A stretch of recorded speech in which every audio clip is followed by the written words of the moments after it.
Hello, कैसन बानी आप सब। बहुत अच्छा जौन गाना बहुत बवाल वीडियो जौन रिलीज भई रहला उ तो गाना भाई ता हल्का मचा के रख देलस, एकदम फाड़ के रख देलस। विरोधी मतलब इतिहास रच देलस, एकदम इतिहास।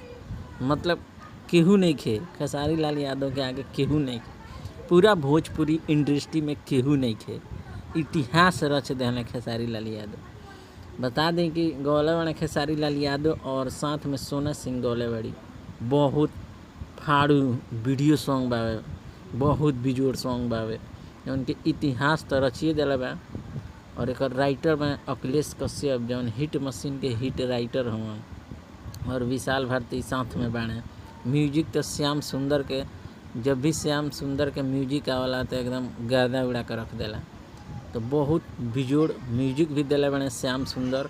और बता दें कि भोजपुरी इंडस्ट्री में ऐसा कभी करे वाला कोई ना सोच सकता, ना आगे भी सोची, ना सोचे के कोशिश करी।